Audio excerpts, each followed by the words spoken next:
કોણ બનશે મુખ્યમંત્રી? શું છે મૂડ?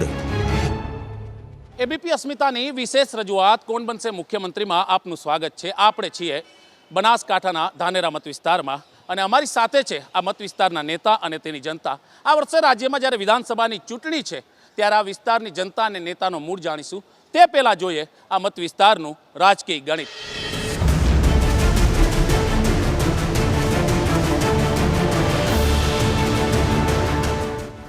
બનાસકાંઠા જિલ્લામાં આવેલો ધાનેરા વિધાનસભા મત વિસ્તાર પશુપાલન અને ખેતી સાથે જોડાયેલો છે.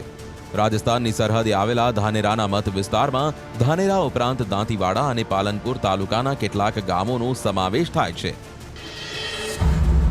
શું છે સ્થાનિક મુદ્દાઓ?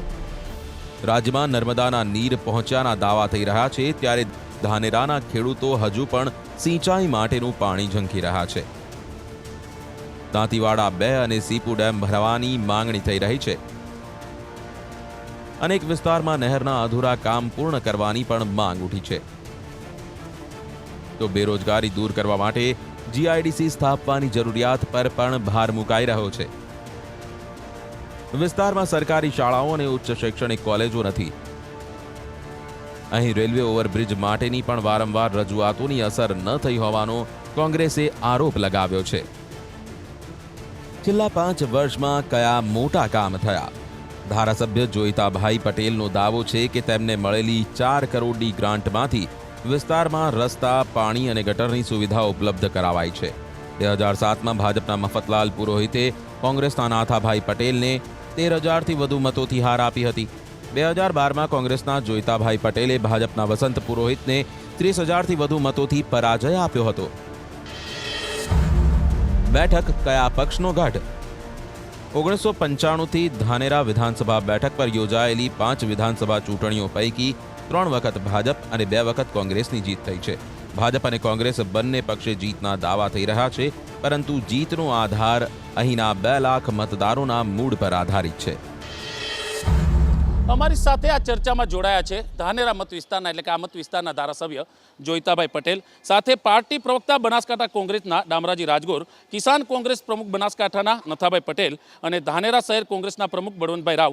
તો ભાજપમાંથી જિલ્લા ભાજપ ઉપાધ્યક્ષ બનાસકાંઠા વસંતભાઈ પુરોહિત છે, તાલુકા ભાજપ પ્રમુખ ધાનેરાના જગદીશભાઈ પટેલ છે, નગરપાલિકા પ્રમુખ ધાનેરાના જગદીશભાઈ ઠક્કર છે, તાલુકા ભાજપ પ્રમુખ જગદીશભાઈ પટેલ છે અને જિલ્લા કારોબારી સદસ્ય બનાસકાંઠાના ગિરધરભાઈ ભીમાણી છે. મારો સૌથી પહેલો સવાલ હશે, અહીંના પ્રતિનિધિ જે કરી રહ્યા છે પ્રતિનિધિત્વ ખાસ કરીને અહીંના મત વિસ્તારનું, તે જોઈતાભાઈને પહેલો સવાલ હશે. 2017 વિધાનસભા આવી રહી છે. જોઈતાભાઈ, 2017માં કયો મુદ્દો હશે કે ફરી એકવાર પ્રજાની વચ્ચે જશો? શું એવું કાર્ય હશે જે પ્રજા આપને સ્વીકારશે? મુદ્દો જાહેર છે. ધાનેરા મત વિસ્તારની અંદર દાંતીવાડા અને ધાનેરા તાલુકાની અંદર સિંચાઈના પાણીની ભારે તકલીફ છે. બંને તાલુકા સૂકા ભટ્ટ છે. દાંતીવાડાની અંદર નીચે પથ્થર આવે છે. ધાનેરા તાલુકાની અંદર 1000 ફૂટે પણ પાણી મળતું નથી. ખેડૂતો ખેતી ઉપર આધારિત છે. જિલ્લામાં ડેરી સિવાય બીજો કોઈ ઉદ્યોગ નથી અને ભણતરની રીતે પણ વિસ્તાર પછાત છે, એટલે રોજગારીની પણ તકો ઘણી ઓછી છે. એટલે મેઇન મુદ્દો સિંચાઈનું પાણી આ વિસ્તારમાં આવે. અને બીજો મહત્ત્વનો મુદ્દો, તમે ખેડૂતોના જે ખેત પેદાશોના ભાવ છે એની તમે સરખામણી તુલના કરો તો આજથી 10 વર્ષ પહેલાં જે ભાવ હતા એના કરતાં પણ અત્યારે ખેડૂતોના ભાવ તળિયે ગયેલા છે. બટાકા પકવતો ખેડૂત બેહાલ છે, એરંડા અને રાયડો પકવતો ખેડૂત પણ બેહાલ છે. અને ખેડૂતને જે એની વસ્તુ લેવા જવું પડે છે તો એ બમણા ભાવ થઈ ગયેલા છે, જ્યારે ખેડૂતોના ભાવ હતા એ અત્યારે તળિયે ગયેલા છે. હું આપની પાસે ફરી પાછો આવીશ. પાણીનો મુખ્ય મુદ્દો છે, કહેવાય છે કે આ વિસ્તાર છે ત્યાં પાણીનો મુખ્ય મુદ્દો છે. આપની પાસેથી જવાબ લઈશ.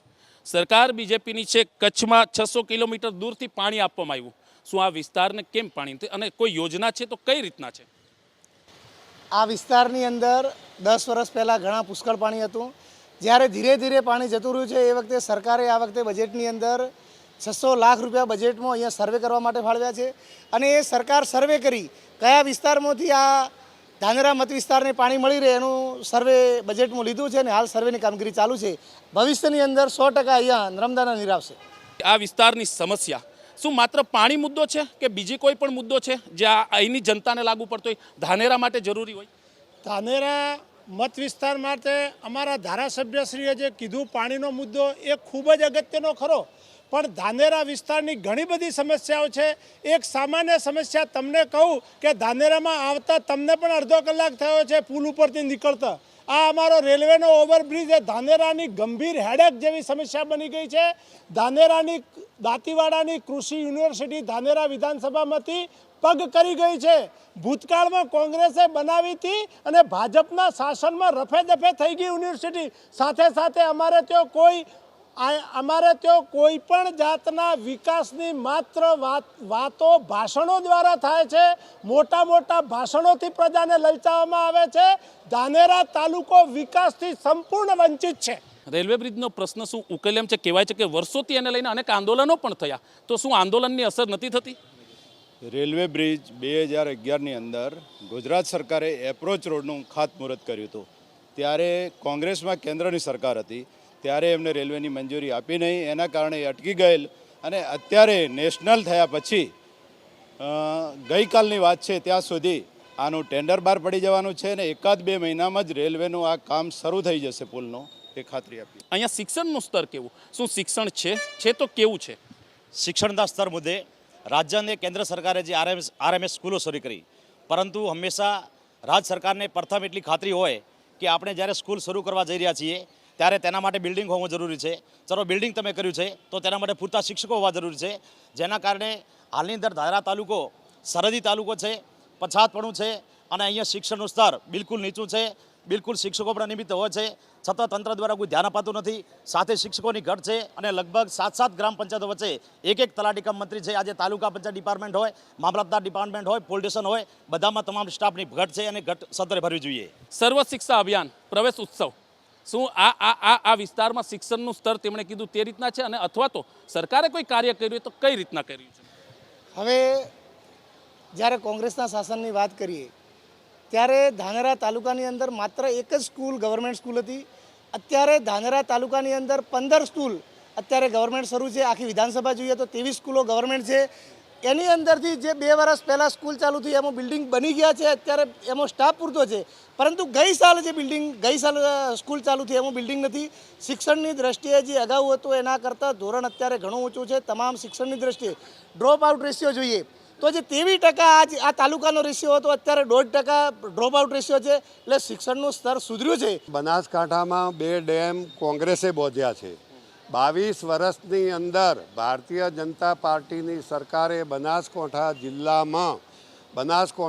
જિલ્લાના લોકોનું ભલું થાય એવું એક પણ કામ કર્યું હોય તો બતાડે એવું મેં વિધાનસભામાં ચેલેન્જ સાથે વાત કરી છે અને એનો જવાબ મને કોઈ પણ મંત્રી આપી શક્યા નથી.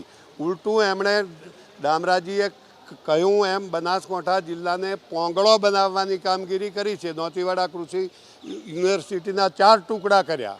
હોર્ટિકલ્ચર કોલેજ હતી તો જગુદણ લઈ ગયા, બાકીની કોલેજો હતી તો હિંમતનગર લઈ ગયા, સિંચાઈની એસીની ઓફિસ હતી તો ખેરવા લઈ ગયા. બનાસકાંઠા જિલ્લાને 22 વર્ષમાં એમ કે સરકાર કે આ અમે લોક કલ્યાણનું કામ કર્યું. તેમનું કહેવું છે કે સરકાર યુનિવર્સિટીને 4 ભાગમાં વેચી દીધી. બીજું એવું કયું કાર્ય છે જે ભાજપ સરકારે કર્યું? ભારતીય જનતા પાર્ટીની સરકાર જ્યારથી બેઠી છે ત્યારથી સમગ્ર તમામ બાબતોની અંદર ધ્યાન રાખી છે. મેડિકલ, આરોગ્ય, શિક્ષણ તમામ ક્ષેત્રની અંદર કામ કરીએ છીએ. કોંગ્રેસના મિત્રો આ ત્રણને ખબર છે કે 55 વર્ષ સુધી લોકોને કંઈ આપ્યું નથી. અભણ રાખ્યા છે, ગરીબ રાખ્યા છે. જ્યારથી જે ભારતીય જનતા પાર્ટીની સરકાર સણી છે શિક્ષણ ક્ષેત્રે આગળ વધ્યું છે. આ જ મિત્રો એક વખત ભાજપમાં હતા, એ જ કોંગ્રેસ છોડીને આવ્યા હતા, પણ જ્યારે ભાજપમાં એમને અમારા વિચારો સાથે મતભેદ થયા પાછા કોંગ્રેસમાં જતા રહ્યા. એ લોકો જાણે છે કે ભારતીય જનતા પાર્ટી સૌથી શ્રેષ્ઠ અને સારું કાર્ય કરે છે, લોકોની ચિંતા અને સુખાકારીની ચિંતા કરે છે અને એ સમગ્ર ભારતીય જનતા પાર્ટી આગળ છે. આપને પૂછવા માંગે, આપનો કોઈ મુદ્દો ખરી? આપની કોઈ સમસ્યા? આપની મારી સમસ્યા એવી છે કે ખેડૂતોને બજાર ભાવ નથી મળતો. આ સરકાર છે કોઈ ટેકાનો ભાવ બોધ્યા સરકારે પણ એક બોરી રાયડો ખરીદ્યો નથી. એને ટેકાના ભાવ બોધ્યા હોય તો સરકારે કોટો મોડવો જોઈએ. એ કોટો મોડ્યો નથી. આજ ખેડૂતના બે હાલ છે. એમના સવાલનો જવાબ હું ભાજપના હું આપને પૂછીશ. આરોગ્યનું સેક્ટર કેવું આ તાલુકામાં, આરોગ્ય કેવું? સાહેબ, આરોગ્યની વાત કરવામાં આવે તો જ્યાં પૂરતા આરોગ્યના જે દવાખાના પણ નથી શરૂ કર્યા, કોંગ્રેસે શરૂ કર્યા એને દવાખાના છે, પૂરતા ડૉક્ટરો નથી. ડૉક્ટરો હોય તો એમાં પૂરતી જે મશીનરી જોઈએ એ મશીનરી નથી. માત્ર ભાષણ કરી લોકોના પેટ ભરે છે. બાકી આ જગ્યાએ કમળાઓ થયો તો નગરપાલિકા વિસ્તારમાં કેટલાય લોકો મરી ગયા હતા અને કલેક્ટરે એને કમળા ગેસ જાહેર કર્યું હતું. એનો જવાબ ભારતીય જનતા પાર્ટી આપે. તેમનું કેવું છે કે આરોગ્ય સેક્ટરમાં ડૉક્ટરો નથી. ખાસ કરીને હું આપની પાસેથી સવાલ લઈશ, શું સરકાર આરોગ્ય ક્ષેત્ર પણ કામ અહીંયા કરી રહી છે ને કઈ રીતના? આરોગ્ય ક્ષેત્રની જો વાત કરીએ તો જ્યારે કોંગ્રેસનું શાસન હતું એ વખતે અહીંયા બૃહદ ધાનેરા તાલુકો હતો, ધાનેરા અને દોતીવાડા તાલુકો. હાલ એની વિધાનસભા છે. ધાનેરા અને દોતીવાડા તાલુકાની અંદર 1 CSC અને 5 PSC હતા. ભારતીય જનતા પાર્ટીની સરકાર આવ્યા પછી અત્યારે 4 CSC અને 12 PSC છે. સબ સેન્ટરો તો તમામ ગામે, એટલે 2000ની જ્યાં જનસંખ્યા ત્યાં છે. એટલે કોઈ પણ સંજોગોની અંદર આરોગ્યની દ્રષ્ટિએ ક્યાંય બોધછોડ ભારતીય જનતા પાર્ટીની સરકારે કરી નથી. શિક્ષણવાળી વાત આવી તો અગાઉ મેં કહ્યું એ પ્રમાણે શિક્ષણ જે છે એ એમના કરતાં 10 ગણું શિક્ષણ વધ્યું છે. હવે વાત રહી એમને જે બાકીનો પ્રશ્ન કર્યો, બીજો કયો કર્યો તમે? ટેકાના ભાવ. હવે ટેકાના ભાવની વાત કરીએ તો અહીંયા રાયડો, હું માનું ત્યાં સુધી ઉત્તર ગુજરાતમાં સૌથી વધુ રાયડો ધાનેરા તાલુકામાં ખરીદવામાં આવ્યો છે. અત્યારે હાલ મગફળીના જે ટેકાના ભાવ હતા એ માર્કેટ યાર્ડ દ્વારા મગફળી ખરીદવામાં આવી છે. અને મગફળી જ્યારે ખરીદીએ બધાને ખબર છે, પણ મગફળી અત્યારે કાઢવામાં આવે ને તો એ બિલ એમના નામને જ નીકળશે કે અહીંયા બિલ, કારણ કે ખેડૂત છે અને તમામ ખેડૂતો મગફળી આપી છે અને ટેકાના ભાવે ખરીદી છે. ટેકાના ભાવે મગફળી ખરીદવામાં આવે છે. તેમનું કહ્યું છે કે જે ભાવ સરકાર જે રીતના કાર્ય કરી રહી છે તે રીતના છે. હું આપને પૂછીશ, આ પ્રવક્તા તો જિલ્લાથી માહિતગાર હશો, શું અહીંનો ખેડૂત સમૃદ્ધ છે કે આવનારા સમયમાં આપને લાગે છે સમૃદ્ધ થશે, રાજ્યના બીજા જિલ્લાની સાથે ઊભો રહેવા સક્ષમ બનશે? બનાસકાંઠાનો ખેડૂત અને એમ ખાસ કરીને મારો ધાનેરા તાલુકાનો ખેડૂત સમૃદ્ધિની વાત એના મગજમાં ઉતરતી નથી. આજે ખેડૂત બેહાલ છે. ખેડૂતના ઘેર સિંચાઈના પાણીની વાત તો ત્યાં રહી, પીવાનું પાણી એના ઘેરે મળતું નથી. એટલી દયાજનક સ્થિતિમાં ખેડૂત મુકાઈ ગયો છે. સરકારે માત્ર ખેડૂતને વચનો આપ્યા.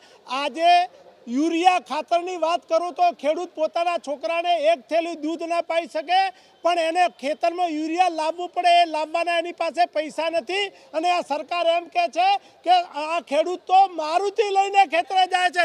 મોટા મોટા ભાષણો કરી અને મારુતિના સપના દેખાડતી આ ભાજપની સરકારના રાજમાં ખેડૂત બેહાલ અને ખેડૂત બેહાલ છે. તેમનું કેવું છે? ખેડૂતને જે યોજનાઓ સરકારની છે ખૂબ જ યોજનાઓ છે, લોનો પણ એટલી આપે છે અને ખેડૂત અહીંનો ખૂબ જ સુખી છે. દરેક ખેડૂત આજે માર્કેટની અંદર એટલી પેદાશ થાય છે વર્ષે 1 લાખથી માંડીને 5 લાખ સુધીના, એટલે આવો કોઈ પ્રશ્ન નથી. એમ ખેડૂત છે, પાણીનો મુદ્દો છે, શિક્ષણનો મુદ્દો આવ્યો, ઓવરબ્રિજનો મુદ્દો આવ્યો, પણ 2017માં જેમ તમે કીધું કે હું બીજા પ્રશ્નો લે, પણ એવું કોઈ વિકાસનું કાર્ય જે ધાનેરાની જનતા માટે જરૂરી હોય અને એને લઈને તમે પ્રજાની વચ્ચે જશો? ધાનેરાની અંદર પહેલો મુદ્દો પાણીનો છે. 90% વસ્તી ખેતી ઉપર આધારિત છે, બીજો કોઈ ધંધો નથી. એટલે ખેડૂતની જ વાત કરવી પડે વિકાસ માટે. વેપાર રોજગાર ધાનેરાની અંદર છે, નાના નાના પોથાવાળા છે, દોંતીવાળા છે, એ બાજુ. બાકીનો મુદ્દો શિક્ષણનો છે. શિક્ષણની અંદર વિધાનસભાની અંદર પણ આપણે વાત કરી છે કે મહેસાણામાં અત્યારે જે ગ્રાન્ટેડ સ્કૂલો છે એની સરખામણીમાં વસ્તીના ધોરણે બનાસકાંઠા જિલ્લામાં તમે ગ્રાન્ટેડ સ્કૂલો આપો. અને અહીંયા બધા મિત્રો કે કોંગ્રેસે કોઈ કર્યું નથી, તો વિધાનસભામાં 2-4 ધારાસભ્યો બાદ કરતાં બધા કોંગ્રેસે ભણાયા છે. બીજેપી એ વખતે હતી જ નહીં. એટલે અને અંતરિક્ષમાં ગયા કે જે કંઈ કર્યું એ લોબી વાત, એ ટીકા ટિપ્પણી નથી કરવી, પણ અહીંયા ધાનેરા મત વિસ્તારના વિકાસ માટે પાણી, ખેડૂતોની સિંચાઈની સગવડ અને મહત્ત્વની શિક્ષણની સગવડ અને ઉદ્યોગો માટે ઉદ્યોગો સ્થાપાય એની માગણી કરવાની વિધાનસભાની અંદર તમામ બાબતોને આવરી લેતી વાત અવારનવાર જ્યારે ત્યારે જે તે વિભાગ ઉપર બોલવાનું આવે ત્યારે આપણે કરી છે અને ભવિષ્યમાં પણ તક મળશે ત્યારે કરશું. તેમનું કેવું છે કે જ્યારે પણ તક મળશે ત્યારે વાત કરશું. આ વિસ્તારના યુવાનોની રોજગારી ખરી? અહીંયા રોજગારનું કોઈ કામ જ નથી. અહીંયા માત્ર ખેતી આધારિત ધાનેરા તાલુકો અને દોતીવાડા તાલુકો ખેતી અને પશુપાલન આધારિત છે અને એની અંદર ખેતીના પાણી રહ્યો નથી. પાણીના તળ ઊંડા ગયા છે તો ખેતીનું પાણી તો દૂર રહ્યું, પણ પીવાના પાણીના પણ ગામડાઓની અંદર ફાંફા છે. તો પશુપાલન કેવી રીતે ચલાવવું? જો એવોની એવી પરિસ્થિતિ રહી અને જો પાણી આપવામાં નહીં આવે તો આ ગામડાના ખેડૂતોને હવે હિજરત કરવાનો સમય આવી ગયો છે. હિજરત કરવાનો સમય આવી ગયો છે. તેમનું કેવું છે કે જો વ્યવસ્થિત આયોજન નહીં કરાય. આપ કહેવા માગો છો ખેડૂત? હા, હું ખેડૂત છું. અત્યારે ખેડૂતોને દૂધ અને પશુપાલન જો કદાચ ન હોત તો એટલી કપરી સ્થિતિ હોત કે કોઈ આપણે કલ્પના કરવી પણ મુશ્કેલ છે. અત્યારે જે પાણીનું તળ ઊંડું જઈ રહ્યું છે, જો સરકાર કોઈ પાણીની વ્યવસ્થા નહીં થાય તો ભવિષ્યમાં બહુ કપરો છે. ખેડૂતો માટે બહુ વિકટ સમસ્યા ઊભી થશે.